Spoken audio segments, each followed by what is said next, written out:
बेटा last lecture में हम लोगों ने पीरियोडिक मोशन किया था और टाइम पीरियड का इंट्रोडक्शन एक हम लोगों ने देख लिया था, राइट। टाइम पीरियड क्या होता है, उसके 2-3 अच्छे न्यूमेरिकल्स वगैरह देखे थे। अब पीरियोडिक मोशन से थोड़ा सा आगे बढ़ते हैं। मैंने आपको ऑसिलेटरी मोशन बताया था, जिनको याद नहीं है उनके लिए अगर हम लोग देखते हैं तो ये चीज आती है। ऑसिलेटरी मोशन होता है जब आप किसी एक फिक्स्ड पीरियड, फिक्स्ड पॉइंट के अलोंग या तो बैक एंड फोर्थ या टू एंड फ्रो करते हैं, राइट। जैसे कि आपका ऑसिलेटरी का एग्जांपल क्या था, आपको दिखाया था मैंने, पेंडुलम है ना। अब ये देखो, ये जो आपका बैक एंड फोर्थ या टू एंड फ्रो मोशन कर रहा है, ये एक फिक्स्ड पॉइंट के अलोंग कर रहा है ना, यानी कि इसकी मेन पोजीशन तो ये वाली है बेटा, और इसके अलोंग ही आपके पास ये कहानी हो रही है, यहाँ से आना यहाँ तक जाना।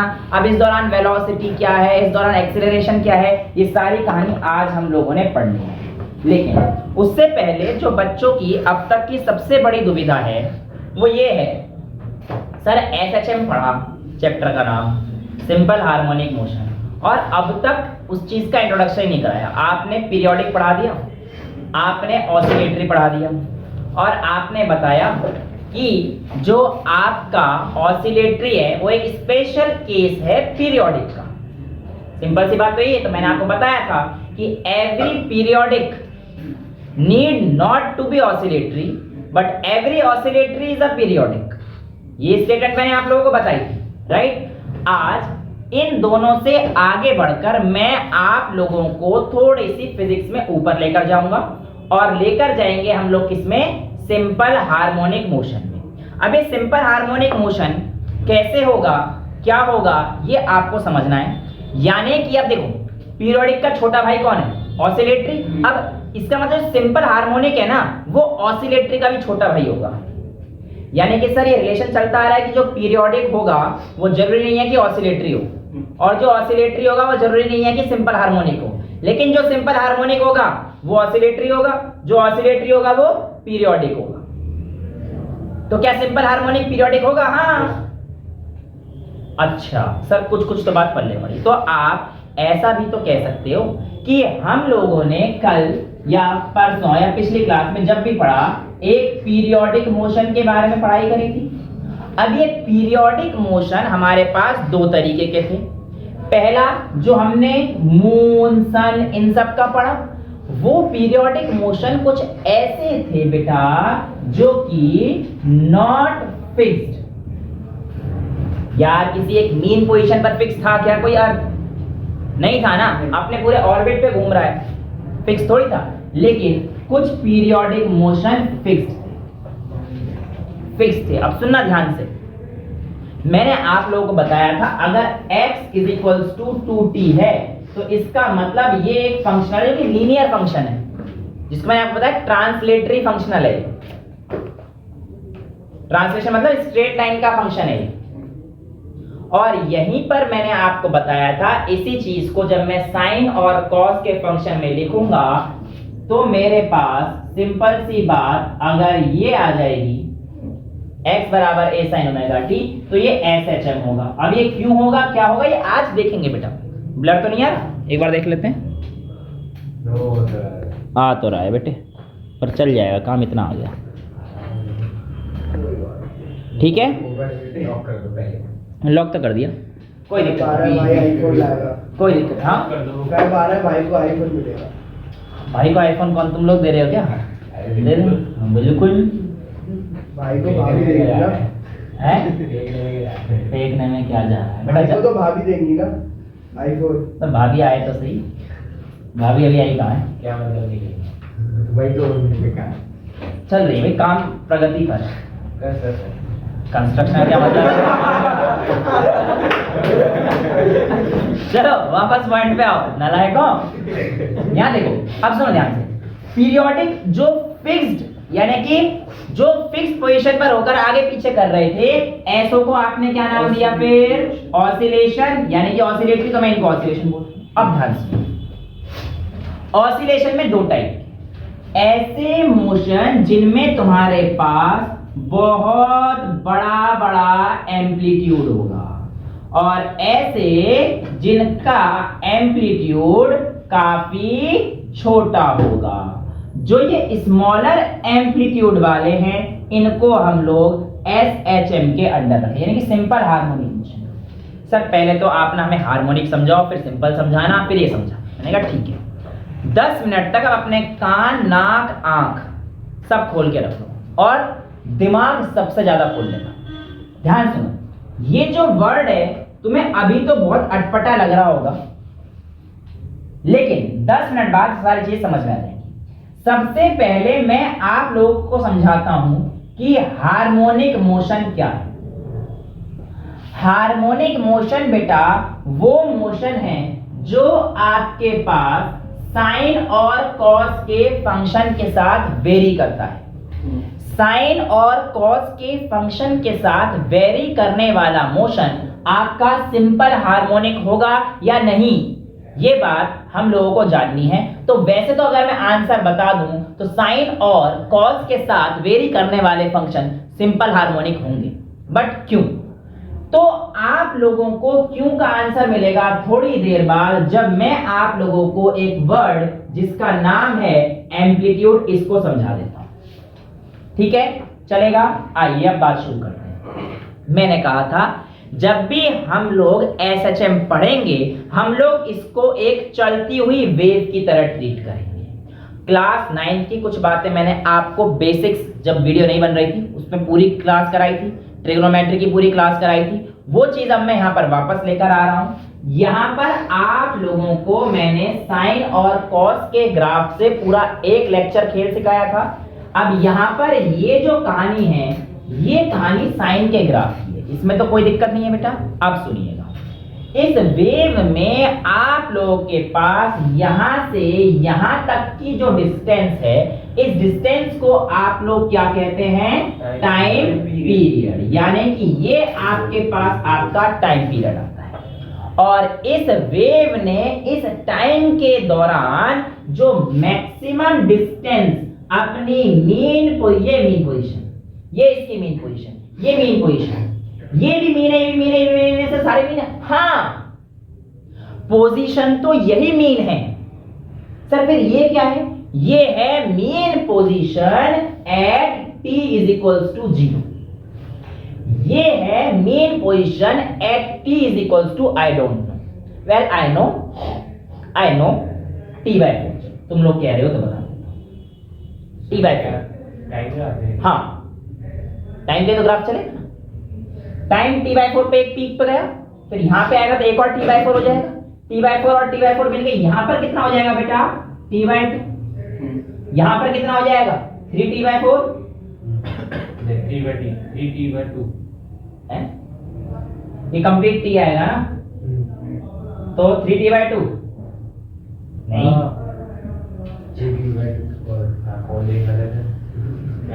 ठीक है, अच्छा अब मेरी बात सुनो, यहाँ पे बात सुनो। ठीक है, छोड़ो ना, मैं तुम्हें समझाना चाह रहा हूँ। t/2 प्लस t/4 कर दो ना, यहाँ पे जो वैल्यू है ये है, जिसको कंफ्यूजन हो रहा है बेटा। ये तो यहाँ पे 2 और 4 का एलसीएम 4, जिसने बताया था 4 1 जा 4 1 प्लस 2, बेटा 3t/4 सही है।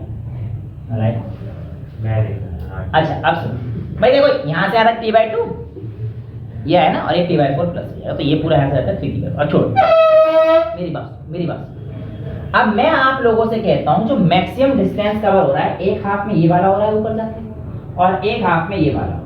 ये जो मैक्सिमम डिस्टेंस होती है, सीट की आवाज ना करें बेटा, ये जो मैक्सिमम डिस्टेंस होती है किसी भी मीन पोजीशन से, यही उसका क्या होता है बेटा? एम्पलीट्यूड। यहां तक किसी बच्चे को कोई दिक्कत? मैं बता रहा हूं आपको, SHM अच्छे से कर लो।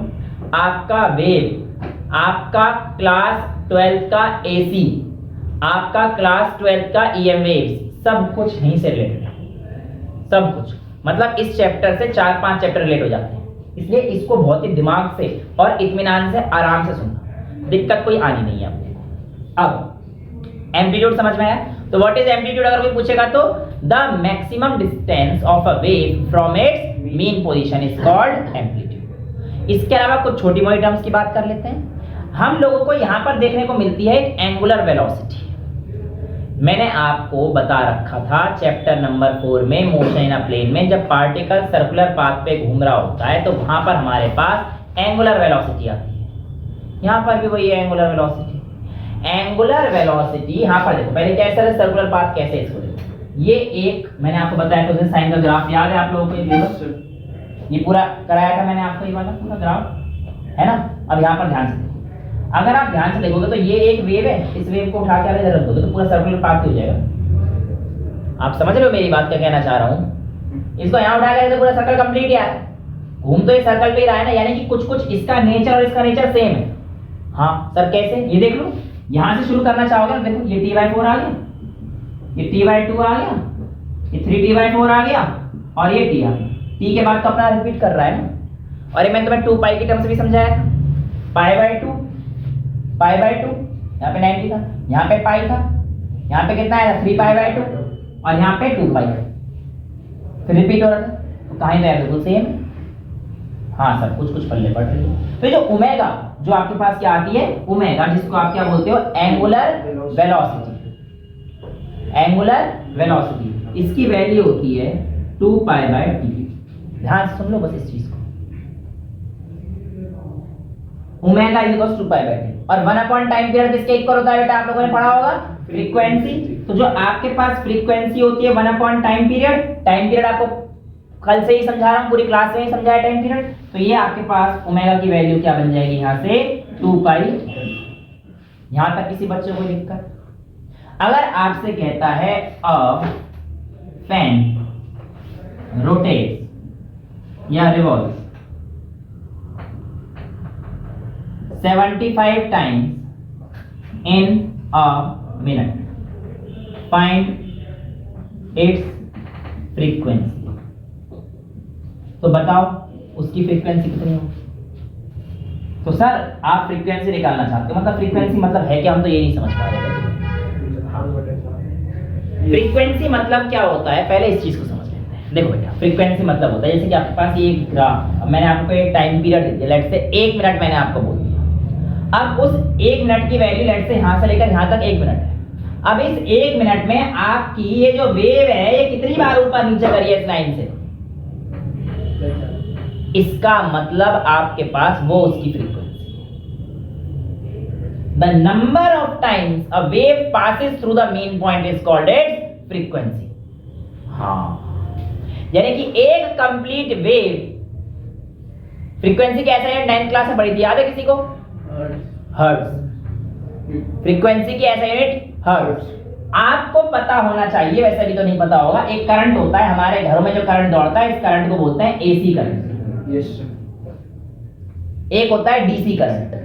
डीसी करंट हमारे पास ऐसा होता है जो इस पॉजिटिव यानी कि मेन पोजीशन के सिर्फ ऊपर ऊपर चलता है।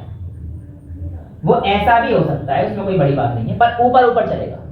लेकिन एसी करंट जो होता है वो साइनोसॉइडल करंट होता है, वो ऐसे चलता है ऊपर और नीचे। और जो इंडिया में एसी करंट आता है उसकी वैल्यू होती है 220 वोल्ट और 50 हर्ट्ज। यूएसए में 110 वोल्ट का हो जाता है। अब सुनो मेरी बात, 50 हर्ट्ज का मतलब बस आप मुझे ये बता दो कि ऊपर नीचे जो साइकिल हुई है वो कितनी बार हुई है? 50 बार, ऐसा तुम्हें लगता है।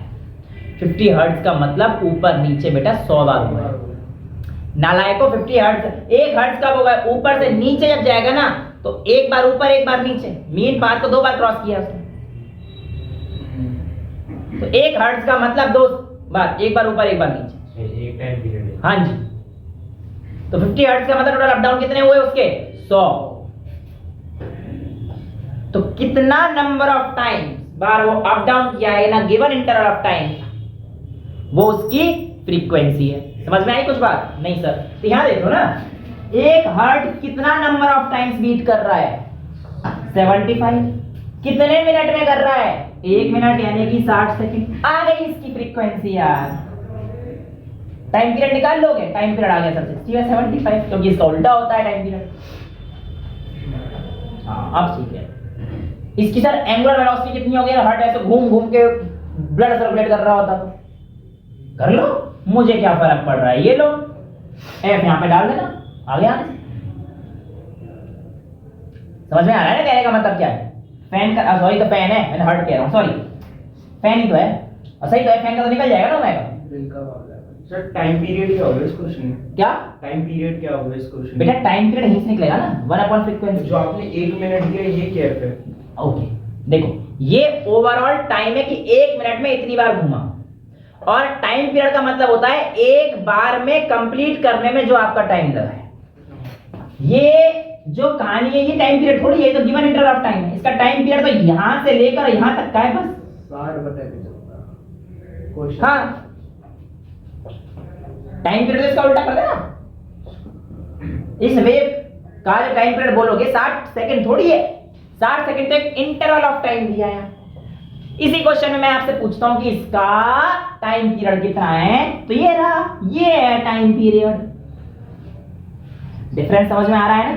कोई दिक्कत तो नहीं है? ठीक है सर, ये बात क्लियर है। एम्पलीट्यूड क्लियर है, बाकी टाइम पीरियड, फ्रीक्वेंसी, ओमेगा वगैरह सारी चीजें क्लियर है। अब आते हैं मुद्दे पर। मुद्दा क्या था? मुद्दा था हार्मोनिक काउंट, मुद्दा था हार्मोनिक, हार्मोनिक मुद्दा क्या था? आपने कहा कि सर अगर कोई function x = a sin omega t करेगा तो ये हार्मोनिक होगा। मेरे को सर एक शिकायत ये आ रही है, अगर आप ये लिखते हो x = a tan omega t, क्या ये सिंपल हार्मोनिक होगा? नहीं। क्यों? Non harmonic. क्यों? सवाल सही है। साइन और कॉस के साथ वेरी नहीं कर रहा। क्यों? बच्चे ने कल भी सवाल पूछा था मेरे से, मैंने उसे ये कह के वापस भगा दिया था, और उसका क्यों आया नहीं था। मैंने बोला भी था कि अगली क्लास में तेरे को सारा डिटेल क्लियर करा दूंगा। उस क्यों का जवाब बेटा मैं दूंगा तेरे को। आज तेरे को कहेगा कि सर मजा आ गया पढ़ के, बाकी कोई और शौक नहीं है मेरे गंदे बच्चे। नया देखो, ध्यान से क्या कह रहा है बेटा? नहीं कुछ तो कहा तुमने। वो क्या है ना, आवाज बहुत पीछे बैठ गया आज तो, आई नहीं, वरना कान तो बहुत तेज है मेरे। पीछे बैठ। नहीं कई बार यहाँ बैठ जाता है। पीछे बैठता हूँ। बीच में बैठता है? मत बैठा कर, तेरे शौक गंदे हो रहे। वापस पॉइंट पे। अब सुनो, मैंने आपको बोला SHM होने के लिए कंडीशन क्या जरूरत थी यार मेरे को, ये देखना जरा। सर इस बात से इसका क्या मतलब है? इतना बड़ा मतलब है? अबे इतना बड़ा मतलब मुद्दे की बात सुनो, मुद्दे की बात ये है, मुझे बस इतना बता दो, साइन की वैल्यू कहां से कहां तक लाई करती है? 0 से लेकर 1 तक। यानी कि जो साइन का एम्पलीट्यूड आएगा, जो साइन की मैक्सिमम वैल्यू जाएगी, वो कहां से कहां तक जाएगी? 0 से लेकर 1 तक। सब बात इस बात से एग्री करते हो सब बच्चे? हाँ या ना? बोलो जल्दी। पक्का? आगे बताऊं? दिमाग खोल लो बस। tan की वैल्यू कहां से कहां तक लाई करती है? tan 0 कितना होता है? सोचेंगे। tan 0 नॉट डिफाइंड है। मैं मार थप्पड़ खींच के 11वीं में आ गए, tan 0 नहीं पता। नॉट डिफाइंड तक। tan नॉट डिफाइंड तक। tan 0 शुरू होता है 0 से, और tan 90 होता है नॉट डिफाइंड। तो यानी कि tan 0 से लेकर नॉट डिफाइंड तक जाता है। और नॉट डिफाइंड की वैल्यू होगी? नहीं। इतना बड़ा, कितना ही बड़ा ले लो, कितना ही बड़ा ले लो। कहने का मतलब क्या है कि बड़ा वैल्यू, कितनी भी बड़ी वैल्यू ले लो, tan की वैल्यू बेटा जो हमारे पास है वो लार्ज एम्पलीट्यूड पे चली जाएगी। यस। और इसीलिए tan के फंक्शंस हमारे पास SHM नहीं करते हैं। आया हुआ सवाल, इनमें से कौन सा फंक्शन SHM नहीं करता? हमें तो बस साइन और कॉस का पता है। कॉसेक का नहीं करेगा क्या? हैं? करेगा या नहीं करेगा? नहीं करेगा। कैसे करेगा? साइन का उल्टा, एक बार 1/0 भी आएगा। हो नहीं करेगा। दिमाग लगाना है भाई, दिमाग से खेलता है वो तुम्हारे लिए। साइन के केस, साइन का और कॉस का इनवर्स रिलेशन होता है बेटा। 1/sin = cosec होता है। कैसे कर जाएगा? 1/0 क्या होता है? ND 1/0 क्यों लेगा? वाह, तो कॉट नहीं करेगा यार, कॉट नहीं करेगा। अरे मेरे लाल सुन, इतनी सी बात है, इतनी कोसेक भी करेगा, तेरे हिसाब से करेगा। मैं का बता दो अपना हिसाब। चल देखते हैं। कोसेक बेटा कितना होता है? 1/sin, right? साइन 0 कितना होता है? तो कोसेक 0 कितना हो जाएगा? और नॉट डिफाइंड केस में कहते हैं SHM बता देगा? बेकार की बातें कर रहा है बेटा। कोसेक करेगा? नहीं करेगा। कॉट करेगा? नहीं करेगा। अब फिर गधा वाली बातें कर रहे हो। अब करेगा कॉट, कॉट तो करेगा। tan का उल्टा कर, tan होता है। 1 से 0 तक। बेटा यही तो खेल है सर। हैं इंफिनिटी मतलब बहुत बड़ा डिफाइन नहीं है ना बेटा। इन्फिनिटी में एम्पलीट्यूड अगर बहुत ज्यादा, कॉट की वैल्यू देख कहां से कहां तक लाई करेंगे, tan का उल्टा बनेगा ना, तो वो 0 से 1 तक की वैल्यू जाएगा बस। सर आपने तो कॉट लिखवाया नहीं अपने साइन और cos। मैंने तो बोला कि मेजरली जो हम लोगों के सिलेबस में आता है वो साइन और कॉस की टर्म्स में तुम्हारी किताबों में दिया रहता है। मैंने तो आज तुम्हारे चक्षु खोल दिए ना। और अगर साइन और कॉस में तो कोसेक का फंक्शन करेगा, सर साइन तो करता है, साइन का उल्टा कोसेक, कोसेक तो करेगा। बच्चे का आंसर देखो, कोसेक तो सर करना चाहिए ना सर साइन का, लेकिन कॉट नहीं करेगा। खुल गए घोड़े दिमाग के बेटा। बहुत ज्यादा हो रहा है बेटे, मौज कहीं और लेके आया तू आज। अच्छा मेरी बात को सुन ले यार, एक बात तो बड़ी पंगे वाली हो गई। हम कैसे पता करेंगे? कुछ नहीं सर, जिसकी वैल्यू 0 से लेकर 1 के बीच लाई करेगी वो सिंपल क्या करेगा, हार्मोनिक करेगा, अदरवाइज सिंपल हार्मोनिक नहीं करेगा। इतनी कहानी सबको क्लियर है? यहाँ से उड़ा दिया जाए इस चीज को। अब देखो एक तो कहानी हो गई इस चीज की। दूसरी क्या होती है हमारे पास होती है, जो सबसे इंपॉर्टेंट बताई जाती है बेटा बात, वो होती है डिफरेंशियल इक्वेशन ऑफ एसएचएम। क्या होती है? Differential equation of SHM. मैं आप लोगों को बिल्कुल सिंपल सी चीजें बताकर आप लोगों को इतना जब आपको यकीन हो जाएगा कि हाँ सर हमें एसएचएम आ गया है, फिर उसके ग्राफ, फिर ये वो फलाना जितनी चीजें बोलोगे ना सब सिखा दूंगा। जितनी चीजें बोलोगे सब सिखा दूंगा। बस क्या करना है? इंतजार और दिमाग लगा के पढ़ाई। ठीक है देखो, x बराबर a sin ओमेगा t, ये एसएचएम है या नहीं, इसका पता करने का एक तरीका होता है। मैं आप लोगों को एक चीज, आई एम रियली सॉरी, वैसे तो बहुत बड़ी डेरिवेशन है उस चीज की, पर वो 11th के लेवल पर नहीं है, ना नीट में पूछी जाएगी डेरिवेशन से रिलेटेड क्वेश्चन, ना जेईई में। तो बस एक चीज याद रख लेना, कोई भी जनरल एसएचएम का फंक्शन अगर है तो वो एक इक्वेशन सेटिस्फाई करेगा, d square x upon dt square plus omega square x equals to 0। अब ये कैसे क्या मैं ये बताऊंगा, मेरे को 2 मिनट दो। बस आप ये चीज ध्यान रखो कि ये अगर कंडीशन ओबे होती है तो हमारे पास वो एसएचएम बनेगा। यानी कि इसको तो मैं सर इस हिसाब से भी लिख सकता हूं ना, d square x upon dt square is equals to minus omega square x। हाँ यार एक ही तो बात है, 0 को उधर लेके जाओ, प्लस माइनस तो तुम्हें 3rd क्लास से आता है ना। मुझे थोड़ी सिखाना है तुम लोगों को यार, मुझे एसएचएम सिखाना है। हाँ सर चैप्टर वैसे ही भयानक लगता है और स्कूल में तो तोते हो गए हैं इस चैप्टर से, बाकी जगह हम सुनते हुए आ रहे हैं एसएचएम और वेव्स, ये तुमसे होगा ही नहीं। बिलीव मी, इससे आसान चैप्टर नहीं लगेगा, तुम ढंग से पढ़ लेना, ध्यान से सुनते जाओ।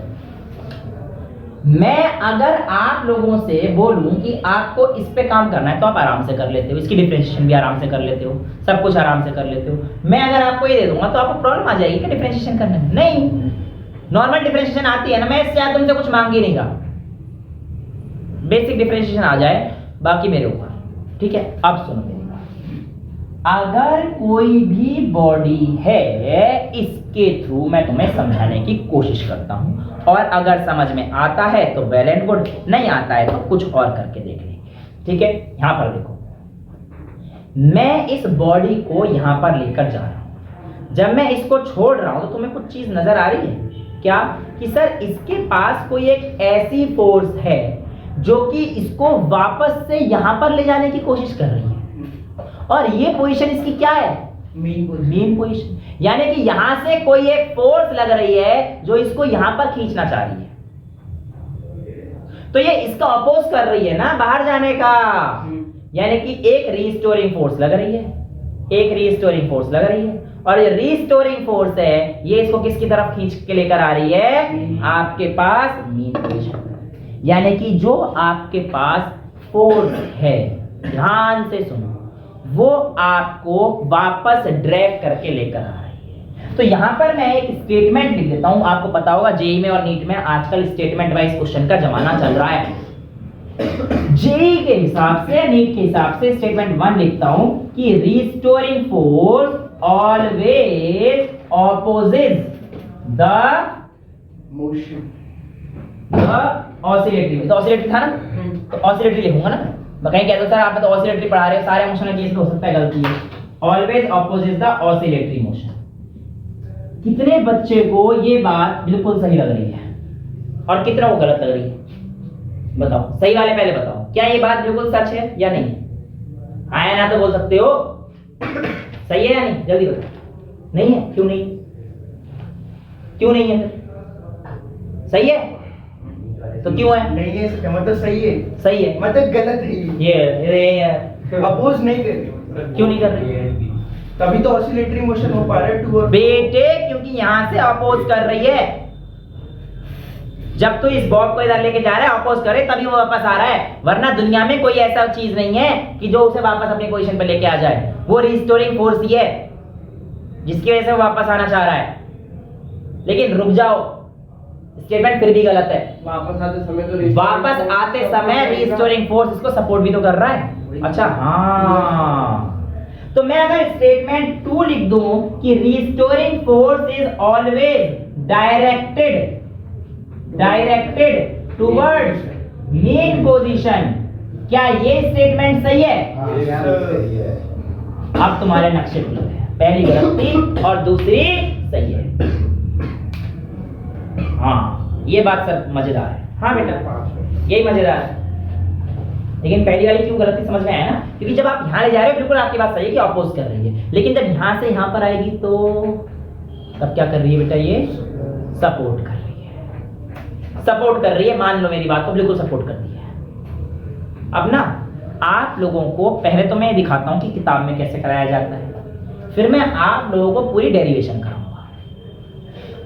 किताब में कहा जाता है कि ये जो फोर्स है, ये जो फोर्स है जो जनरली लग रहा है वो हमेशा directed towards the main position होगा, और जहां पर भी फोर्स आता है वहां पर आप लोगों के पास एक एक्सेलरेशन नाम की चीज तो पक्का ही आएगी। तो किताबों में क्या कर देते हैं, ये कह देते हैं कि जो इस बॉडी का, जो इस बॉब का, जो मैंने छोड़ा यहाँ पे, जो इसका एक्सेलरेशन है वो हमेशा अपोजिंग है टू दैट ऑफ डिस्प्लेसमेंट। हाँ ठीक है, तो इसका मतलब सर आप ये कहना चाह रहे हो कि a is equals to minus x, sorry a equal to नहीं लिखूंगा, a डायरेक्टली प्रोपोर्शनल लिखूंगा, a डायरेक्टली प्रोपोर्शनल लिखूंगा।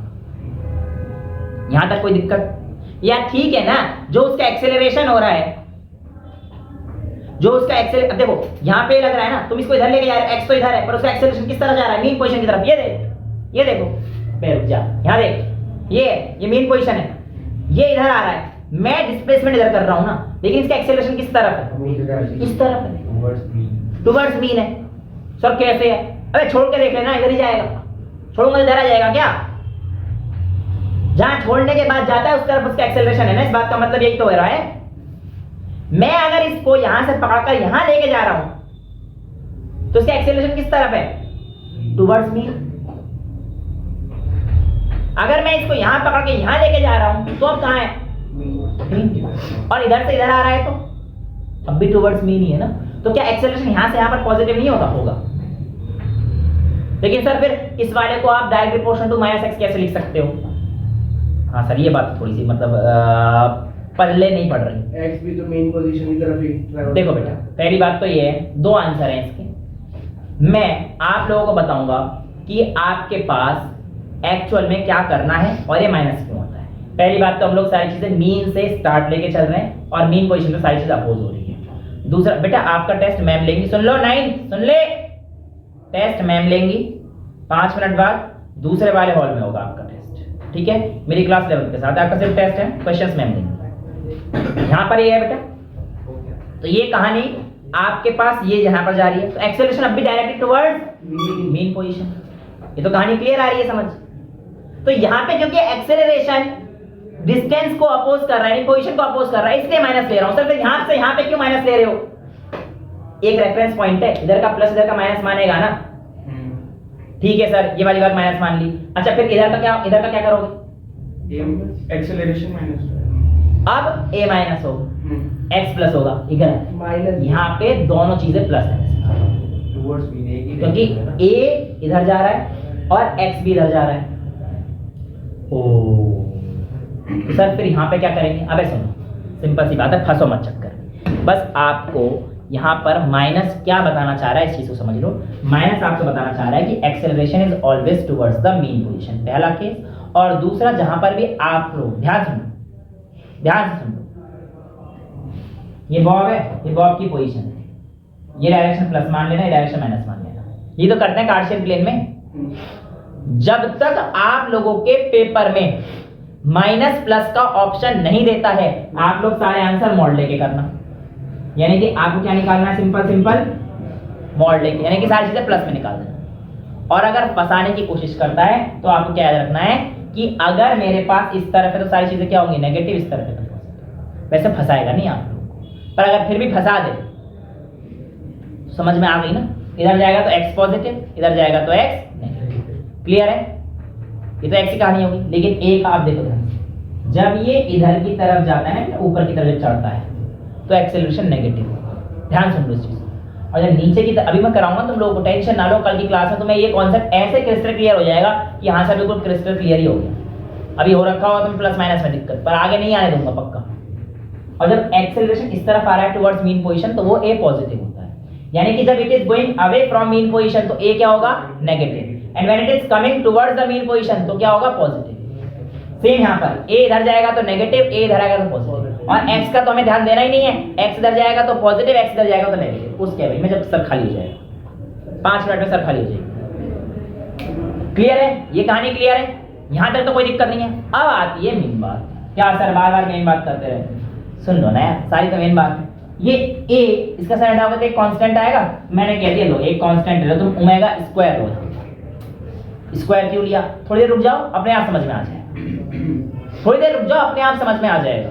क्योंकि ये ना किताबों में लिखा होता है, फिर तुम क्या होगा, सर किताबों में तो हमें दिया नहीं। किताबों में सर आपने बताया नहीं, किताब में लिखा है। मैं कह रहा हूं कि a बराबर ओमेगा स्क्वायर x ले लोगे, ले लो ना थोड़ी देर के लिए ओमेगा स्क्वायर कांस्टेंट। मान लो थोड़ी देर, क्या जा रहा है तुम्हारा मानने में, मैं प्रूफ करा दूंगा थोड़ी देर में यार, पर अभी के लिए मान लो ना कांस्टेंट। मान ली, चलो सर करना तो यही पड़ेगा जो आप कहते हो, और तो कुछ कर नहीं सकते। अच्छा एक काम और कर दो फिर, जब इतना कर रहे हो तुम, दोनों तरफ mm की मल्टीप्लाई करना। जब दोनों तरफ mm की मल्टीप्लाई करोगे तो आपके पास क्या आ जाएगा, m ओमेगा स्क्वायर x। आ रहा है नहीं आ रहा माइनस का? आ रहा है कि नहीं आ रहा? f is equal to ma होता है, तो f बराबर माइनस का kx आ गया। ये रिस्टोरिंग फोर्स है जो आपको पीछे की तरफ खींच रहा है। यही रिस्टोरिंग फोर्स है जो आपको उसकी तरफ लेकर जा रहा है। किसकी तरफ? मीन पोजीशन की तरफ। पर काम उल्टा किया है मैंने। एक्सेलरेशन से फोर्स निकाला, पहले फोर्स थोड़ी पता थी मुझे। हाँ ठीक है सर, ये भी चाहिए जाएगा, समझ आ रहा है हम लोगों को। लेकिन फिर भी सुनो, जो आपके पास k की वैल्यू है, अगर आप इन दोनों इक्वेशन से कंपेयर करोगे तो k की वैल्यू क्या आएगी, m ओमेगा स्क्वायर। प्लस या माइनस? अबे कांस्टेंट की वैल्यू हमेशा प्लस ही रखनी है, कहानी खत्म। Minus x plus minus x तो इस पे डिपेंड कर रहा है ना। तो यहां से अगर आप देखोगे k इज इक्वल, देखो ना ये इसको f लिख दोगे तो f is equal to m omega square x आ गया। तो k की वैल्यू m ओमेगा स्क्वायर आ जाएगी। कंपेयर करना तो आता है ना बेटा। तो k is equal to m omega square और ओमेगा इज इक्वल टू क्या आ जाएगा आपके पास, under root m by sorry k by. यहां तक किसी बच्चे को कोई डाउट? ठीक है, मैंने अभी क्या बताया, अभी 1 मिनट पहले बताया। माइनस प्लस का चक्कर छोड़ दे, ये माइनस इस x को डिनोट करेगा ना, फिर रिस्टोरिंग फोर्स को दिखा रहा है वो minus. Omega is equals to k by. अगर इसी में अगर आपसे पूछ ले टाइम पीरियड बताओ क्या होता है ना। अब देखो ध्यान से, t की वैल्यू मैंने तुम्हें नहीं बताई थोड़ी देर पहले, बताइए t इज इक्वल्स नहीं बताई? चलो नहीं बताया, 2 पाई बाय ये बताया था, बताया नहीं बताया? Time omega is equal to 2 pi by t, वही बात है। एक ही बात है ना यार, omega is equal to 2 pi by t तो बताया था। तो ओमेगा की जगह आप 2 पाई बाय t लिख दो। ध्यान से देखना, पूछा हुआ सवाल है। ओमेगा की जगह पर आप क्या लिख सकते हो, 2 पाई बाय t। तो यहां से आपके पास आएगा 2 पाई बाय t बराबर अंडर रूट, पर पूछा क्या है, टाइम पीरियड। तो इसको यहां पहुंचा दो, तो t is equal to 2 pi under root m by k। बेटा m मास है, और मास किसी भी बॉडी का इनर्शिया डिफाइन करता है। तो इसीलिए जो m होता है ना, इसको हम लोग बोलते हैं इनर्शिया फैक्टर। क्या बोलते हैं? Inertia factor. और जो k होता है, ये वैसे तो जनरली यहाँ पे भी बॉब का कांस्टेंट, किसी स्प्रिंग का कांस्टेंट, ऐसा क्वेश्चन दिया हुआ था सवाल। जो k होता है स्प्रिंग फैक्टर। जनरली स्प्रिंग के लिए अगर लेंगे तो ये स्प्रिंग फैक्टर है किसी और का फैक्टर। तो अगर आप लोगों को मैं कह रहा हूं मैं स्प्रिंग फैक्टर दे नहीं रहा, गोली मारो स्प्रिंग फैक्टर को, किसी और दूसरे का फैक्टर ले लो यार, कोई और फैक्टर ले लो, एक्स वाई जेड का फैक्टर, भानु का फैक्टर, खत्म करो ना दुनियादारी की डैश डैश डैश। निकल रहा था कुछ और पर निकला नहीं, बच गया। वो फ्लो में कई बार हो जाता है, पर ये तो फिक्स रहेगा ना, मास इनर्शिया फैक्टर तो क्लियर है, greater the mass greater the inertia. हाँ ठीक है सर, मान लेंगे। हालांकि इनर्शिया ऐसी कोई चीज है नहीं, इनर्शिया की कोई एग्जिस्टेंस है नहीं, पर greater the mass greater the inertia पढ़ रखा है ना हमने। हाँ, अपॉन में कोई भी दूसरा फैक्टर, के एनी फैक्टर, यहाँ पे मैंने स्प्रिंग फैक्टर, क्योंकि क्वेश्चन आ रखा था एक बार कि इसका मास फैक्टर ये है, इसका स्प्रिंग फैक्टर ये है, बताओ उसका टाइम पीरियड क्या होगा। सर मास से और स्प्रिंग से टाइम पीरियड का क्या रिलेशन है, वो तो वेव की तरह चलता ही नहीं है। अबे ये रहा,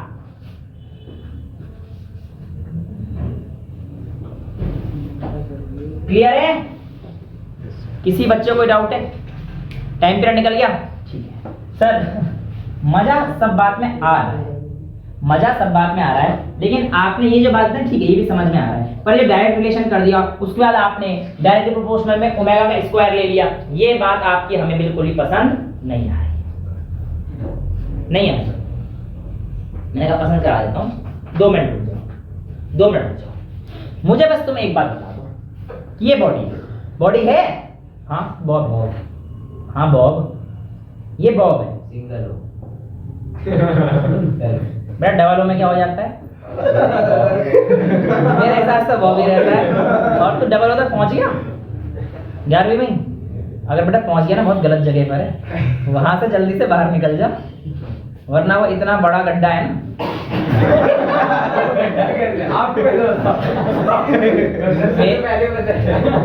मेरी तो उम्र है बेटा देखने की, है ना? 11वीं में नहीं देखे थे, लेकिन मैंने ये कह रहा है बी सिंगल ओ और बी, कह रहा है डबल ओ मत लगा, मैं मारूंगा थप्पड़ खींच के, पीछे को दिखा रहा है, सब देखा है बेटा मैंने तेरे जैसे। अच्छा मेरी बात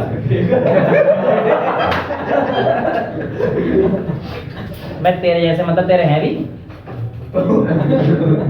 हैं? मेरे क्यों होंगे? वही पूछ रहा था। चल छोड़ बेटा, यहाँ देख, पानी पानी हो जाएगा अगर मैंने कुछ बोल दिया तो। कैमरा और है, बॉडी और दिखा दो कौन सा बच्चा है। हाँ सब जानेंगे तेरे को एक दिन। ये देखो ध्यान से, एक चीज बता दे सर, आपके हिसाब से ये कहानी किस तरह से वेरी कर रही है? x = a sin omega t। हाँ, फिर आप मुझे बता दो इसकी इस पोजीशन पर, यहाँ छोड़िए ना, इस पोजीशन पर वेलोसिटी क्या है? इस पोजीशन पे वेलोसिटी क्या है? कोई नहीं, आपने पकड़ लिया। अबे गधे, वो तो मैंने एक फोटो ले ली कि इस पोजीशन में जब ये ऐसे जा रही थी तो इस पोजीशन पे वेलोसिटी 0। अरे यहाँ होगी एक्सट्रीम पे, एक्सट्रीम पे 0 होती है, एक्सट्रीम पे 0 होती है। वहाँ नहीं पकड़ रखा था, यहाँ पकड़ रखा, पकड़ने का बहुत शौक है तेरे। कहने का मतलब क्या है कि इसकी वेलोसिटी इस जगह पर कितनी होगी। हाँ सर, ये बात अगर आपने आज बता दी ना, तब लगेगा कुछ ऐसा चम पड़ा है। ठीक है, सुन एक बार सुन लो, फिर देखते हैं बात। देखो ये जो इक्वेशन है x के साथ ऐसे वेरी करेगा, नहीं ऐसे वेरी करेगा, तो मैं इसको उड़ा देता हूँ, इधर वाले उड़ा दूँ, इसको तो अभी रखूंगा मैं, ये हटा देता हूँ, ये सब नहीं, ये हटा देता हूँ, ये हटा देता हूँ, ठीक है, ये हटा दिया है। अब मुझे बस आप एक चीज बताओ, मुझे बस आप एक चीज बताओ, अभी देखते जा, मजा आएगा बहुत। अबे ये मजा इसमें कह रहा हूँ, ध्यान दे। हाँ तेरी जो खुशी है ना, मैं समझ रहा हूँ बेटा, बहुत खुश, आज बहुत खुश लग रहा है तू। पढ़ ले, तोते उड़ा देंगे ऐसे। चल देख के आया ना, आज तू बॉब देख के, बॉब द बिल्डर कार्टून का कह रहा होगा ना। मेरे साथ नहीं बैठा है तो।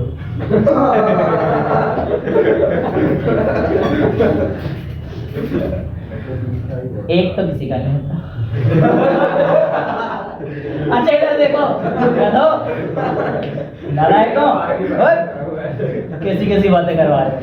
दूसरा वीडियो एडिट भी नहीं करता, मंगवाओगे एक दिन तुम मुझे। ऐसे पढ़ाते हैं बच्चों को, ये पढ़ाते हैं ऐसे चम, तो बेटा वहां भी ऐसे चम होता है। और हार्मोनिक होगा या नहीं तेरे ऊपर? वैसे हार्मोनिक होगा, पर छोड़ो, इधर देखते हैं क्योंकि लिमिट नहीं है ना बेटा। मतलब लिमिट है, इंफिनिटी तक नहीं होती। अच्छा इधर देखो, x = a sin omega t, इस इक्वेशन को डिफरेंशिएट कर दो। Yes sir. dx by dt बराबर sin ओमेगा t का डिफरेंशिएशन cos ओमेगा t, लेकिन एक ओमेगा जो इसका t के साथ जो फंक्शन है बाहर आ जाएगा, कांस्टेंट बाहर आ जाएगा, तो ये आ जाएगा a ओमेगा cos ओमेगा। यहाँ तक किसी को कोई दिक्कत नहीं?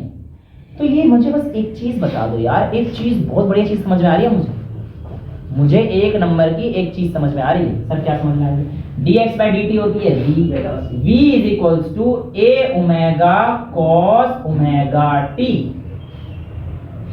हाँ सर ये बात हमें भी समझ में आ रही थी, इसमें आपने क्या नई बात करी? मैंने कुछ नई बात करी नहीं। मुझे बस एक चीज और बता दो, थर्ड क्लास की बात है, थर्ड क्लास ये पढ़ा था, ये पढ़ा था इक्वल टू 1 ये थर्ड क्लास में नहीं पढ़ा। अरे नालायक, ट्रिग्नोमेट्री की थर्ड क्लास में ही पढ़ा होगा। ऐसे लिख सकता हूँ? यस लिख सकता हूँ ना बेटा? तो v बराबर a omega into 1 minus sine square omega t। अरे थीटा के बच्चे, यहाँ थीटा ये है ना, है कि नहीं? और इसका है कि नहीं? चलेगा? कोई दिक्कत वाली बात तो है? तो मेरा मन नहीं कर रहा इस a को अंदर ले जाने का मन कर रहा है, तो मैंने कह दिया कि v is equal to omega under root, क्या हो जाएगा बताओ यार? a माइनस a a जाएगा, ए स्क्वायर होगा गधे, a स्क्वायर अभी तो एक a minus minus a square sin square मतलब ये बनेगा। क्या हो गया, बायो वाला है क्या तुम? मैथ्स वाला ही है ना? फिर ऐसी बातें कर रहे थर्ड क्लास की, ये सब सिखाऊंगा क्या मैं तुम्हें? अंदर जाता तो स्क्वायर होगा, ये अंदर जा रहा है a में, तो यहाँ पे स्क्वायर यहाँ पे स्क्वायर, दोनों में मल्टीप्लाई कर दिया बस मैंने। अच्छा ये क्या दिख रहा है तुम्हें? ये कुछ दिख रहा है? ax दिख रहा है? मारूंगा थप्पड़ खींच के। ये x की वैल्यू ये है, इसका स्क्वायर करियो क्या आ जाएगा? तुम लोगों को ना पढ़ाना ही बेकार है। स्क्वायर नहीं लिखा ना, कहाँ नहीं लिखा बताइयो? वीडियो में दिखाऊंगा। तो इसलिए यहाँ पर क्या लिख सकता हूँ बेटा मैं? x स्क्वायर x स्क्वायर तो v is equals to omega under root a square minus x square. हाँ ये समझ में आता है सर, ये बात तो सर एक नंबर की समझ में आई कि अगर आप किसी x डिस्टेंस पर जा रहे हो तो उसका मैक्सिमम एम्पलीट्यूड तो मुझे पता होगा, तो मैं उसकी वेलोसिटी निकाल दूंगा। हाँ पर अगर टाइम के रेस्पेक्ट में देगा तो सर क्या दिक्कत है? ये रहा टाइम, यहां से निकाल दूंगा मैं, यहां से निकाल दूंगा मैं। ये रही टाइम रिलेटेड इक्वेशन, ये रही पोजीशन रिलेटेड इक्वेशन। अभी तो तेरा सवाल कराऊंगा ना इस पे, खुश हो जाओगे। अभी तो पहले डेरिवेशन तो सीख ले, 11 तो पहली बार पढ़ रहे हो ना जिंदगी में, तो पहले ये तो सीख लेना ये कैसे काम कर रहा है। हाँ सर समझ तो ये आगे समझ, हाँ सर समझ में आ गया। अब मुझे बस एक चीज बता दो, हम लोगों को ये बात पता है कि इस एक्सट्रीम पोजीशन पर वेलोसिटी, देखो यहाँ पे इसको छोड़ूंगा, तुम्हें एक चीज समझ में आ जाएगी कि इसकी मैक्सिमम वेलोसिटी कहाँ पर दिख रही है तुम्हें, ये बताओ। मेन पोजीशन जब ऐसे जा रही है तो सर यहाँ पर ना बहुत तेजी से जा रही है, और उसके तेजी से यहाँ जाती है, फिर यहाँ जाते धीरे हो जाती है, फिर यहाँ जाके रुक जाती है। तो जीरो कहाँ पर हो रही है? एक्सट्रीम पोजीशन पर। तो यार एक्सट्रीम पोजीशन पे सर वेलोसिटी जीरो हो जाती है। खुद देखते रहे हो कैसे। ये एट एक्सट्रीम पोजीशन का मतलब x की वैल्यू कितनी है? a है, तो v is equals to omega under root a square minus a square, तो v कितना आ जाएगा? हो गया प्रूफ। अगर मुझे कोई इक्वेशन ऐसे देता है x is equals to a sine omega t, तो इसका मतलब इसका डिस्टेंस से है, और साइन के केस में जो मैक्सिमम वैल्यू होती है बेटा वो एक्सट्रीम पे होती है। ध्यान रखोगे इस बात को, समझ में आ रहा है? और अगर वेलोसिटी के ग्राफ में पूछा जाएगा तो वेलोसिटी का ग्राफ हमारे पास cos ओमेगा t के हिसाब से वेरी कर रहा है, तो वेलोसिटी के केस में एक्सट्रीम पोजीशन पर वेलोसिटी कितनी हो जाएगी? जीरो। तो cos के फंक्शन पे एक्सट्रीम पोजीशन पे क्या होता है? जीरो। और मीन पोजीशन पे क्या होती है? मैक्सिमम। सर मीन पोजीशन पे मैक्सिमम की बात आपकी समझ में नहीं आ रही बेटा, आ जाएगी, आधा मिनट और दे दे। मीन पोजीशन का मतलब x की वैल्यू कितनी हो गई? जीरो। तो यानी कि v इज इक्वल्स टू कितना आ जाएगा? Omega under root a square minus zero, यानी कि a स्क्वायर, तो v is equals to a omega. खत्म करना यार कहानी को, ये मैक्स है, ये मैक्स है, ये सच्ची मैक्स। हाँ, किसी भी बॉडी की मैक्सिमम वेलोसिटी कहाँ होगी? आंसर आएगा sir at the mean position. हाँ, तो मीन पोजीशन में वेलोसिटी इतनी। हाँ यार, यही तो समझाने की कोशिश कर रहा हूं तुम लोगों को।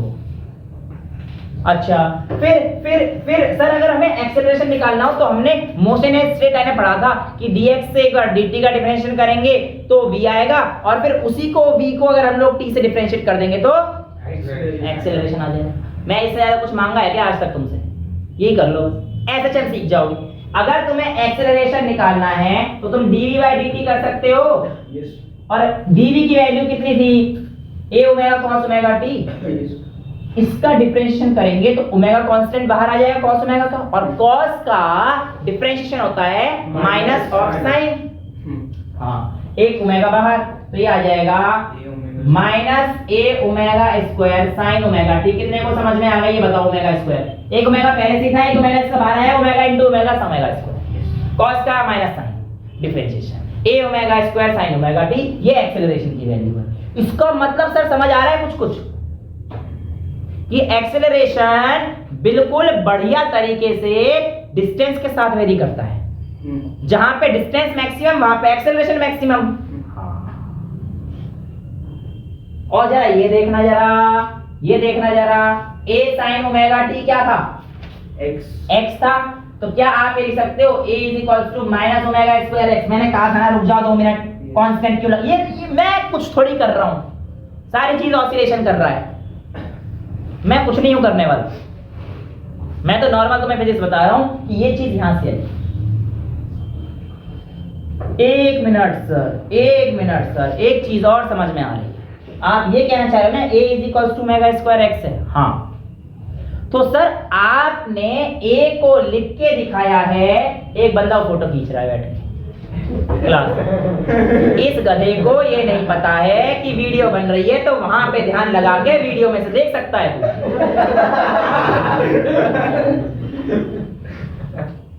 अबे मेरे भूत, बोलना तो कुछ और ही चाह रहा था। मेरे पूत, सुधर जा। नहीं, कुछ और नहीं बोलूंगा, वो तो फिर मैं एडिट करूंगा, गलती से निकल गई तो। तेरा ध्यान वहीं रहता है दिन भर। बाहर निकल कैमरे की दुनिया से, ये असली दुनिया चल रही है तेरी। SHM, सीधा हो जा, मान जा। हाँ, ठीक है, दुनिया हिल जाएगी तेरी। तो ये ध्यान से देखो, a को क्या आप ऐसे लिख सकते हो? d²x/dt। यहीं से अटेंड करके कहते थोड़ी देर में आ जाऊंगा क्लास, कोई बात नहीं, घर का ही फोन होगा ना। हाँ ठीक, कोई बात नहीं। d²/dt² माइनस ओमेगा, क्या लिख सकते हो इसको? ये देखना चाह रहा हूं क्या है ये? SHM की डिफरेंशियल इक्वेशन पहले समझाई थी मैंने। कोई भी बॉडी SHM 10 मिनट में बस ये खत्म कर। एक चीज और समझा। हाँ ठीक, कोई भी बॉडी की अगर डिफरेंशियल इक्वेशन SHM की लिखनी है तो आपके पास ये आएगी ना, ये समझाया था ना। तो d²x/dt² ओमेगा स्क्वायर x अगर वेरी करता है, ऐसे वेरी करता है, तो वो इक्वेशन SHM की होगी, अदरवाइज नहीं होगी। यहां तक बस मुझे आप ये बता दो कि समझ में आया कि नहीं आया। तो यानी कि अगर मैं आपसे कहता हूं कोई इक्वेशन है x = a cos omega t, क्या ये SHM है या नहीं है? क्या करोगे? दो बार डिफरेंशिएट करके देख लो। अगर इस इक्वेशन में आकर लग जाती है तो कर देंगे सर,